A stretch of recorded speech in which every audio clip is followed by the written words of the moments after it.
Hello दोस्तों, मैं हूं आपका ऋषि भैया and welcome to class 8 connect.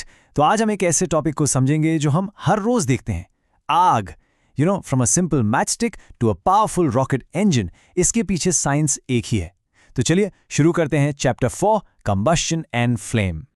So here's our road map for today. पहले हम समझेंगे कि बर्निंग आखिर है क्या।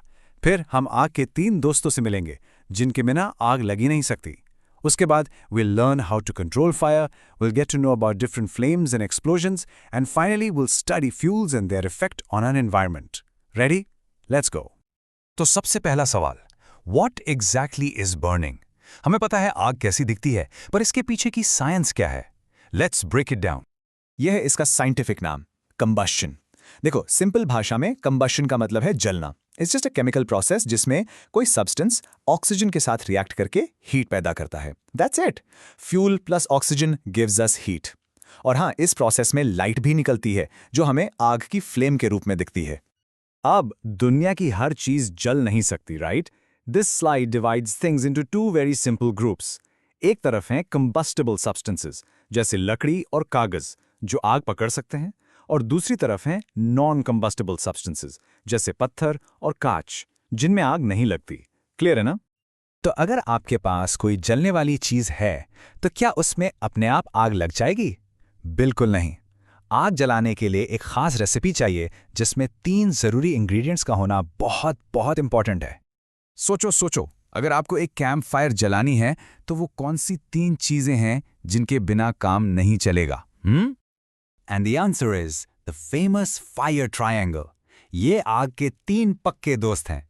नंबर 1 फ्यूल, यानी वो चीज जो जलेगी। नंबर 2 एयर, जिससे ऑक्सीजन मिलती है। एंड नंबर 3 हीट, यानी गर्मी, ताकि रिएक्शन शुरू हो सके। The key takeaway is this, इन तीनों में से एक भी दोस्त को हटा दो तो आग बुझ जाएगी। Simple as that. Now that third point, heat, leads us to a really crucial concept, ignition temperature. Her fuel का अपना एक स्टार्टिंग पॉइंट होता है। ये वो सबसे कम टेम्परेचर है जिस पर कोई चीज़ आग पकड़ लेती है। जैसे एक कागज़ बहुत जल्दी आग पकड़ लेता है, लेकिन एक मोटे लकड़ी के टुकड़े को जलाने में टाइम लगता है, क्योंकि कागज़ का इग्निशन टेम्परेचर बहुत कम है। समझ आया?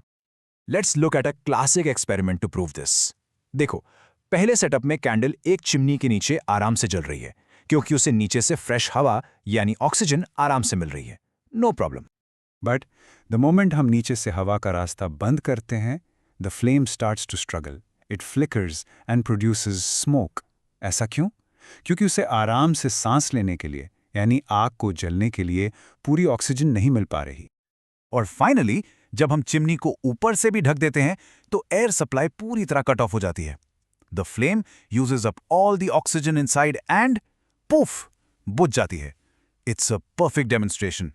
No oxygen, no fire. Okay, भैया का पहला सवाल आपके लिए। फायर ट्रायंगल को ध्यान में रखते हुए सोचो, अगर किसी के कपड़ों में आग लग जाए तो उसे कंबल से क्यों ढकते हैं? हम फायर ट्रायंगल के कौन से दोस्त को हटाने की कोशिश कर रहे हैं? अपना जवाब नीचे कमेंट्स में जरूर लिखना। You see, just knowing what fire needs to survive is the biggest secret to controlling it. तो चलिए देखते हैं कि फायर एक्सटिंग्विशर्स उसी फायर ट्रायंगल को तोड़ने के लिए कैसे डिजाइन किए जाते हैं। The job of any fire extinguisher is really simple. Break the fire triangle. वो 2 तरीकों से काम करते हैं। या तो वो आग का ऑक्सीजन सप्लाई बंद करके उसका दम घोंट देते हैं, या फिर वो फ्यूल को इतना ठंडा कर देते हैं कि वो अपने इग्निशन टेम्परेचर से नीचे चला जाए।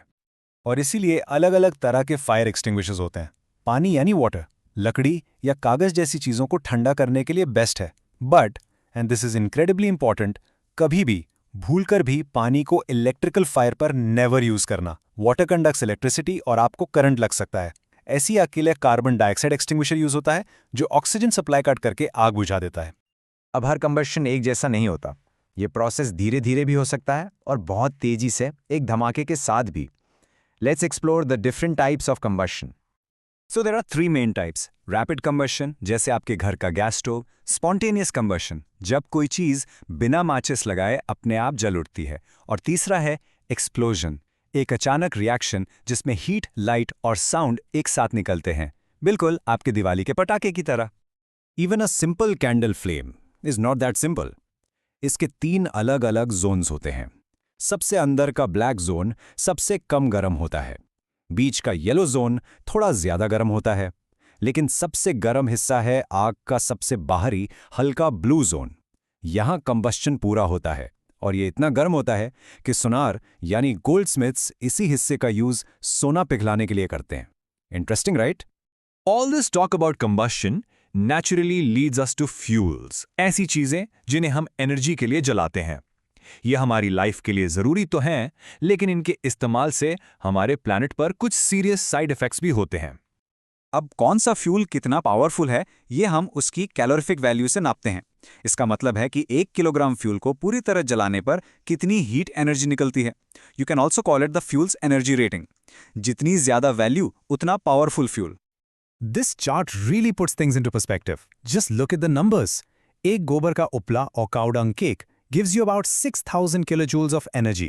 What is better? Around 20,000. पर फिर देखो LPG पर jump 55,000.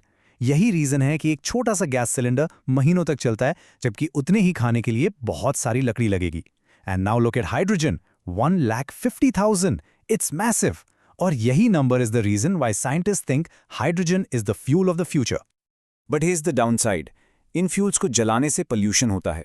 इससे निकले कार्बन पार्टिकल से अस्थमा जैसी सांस की बीमारियां होती हैं। अधूरा जलने पर कार्बन मोनोऑक्साइड जैसी जहरीली गैस बनती है। Extra carbon dioxide leads to global warming और sulphur and nitrogen oxides cause acid rain.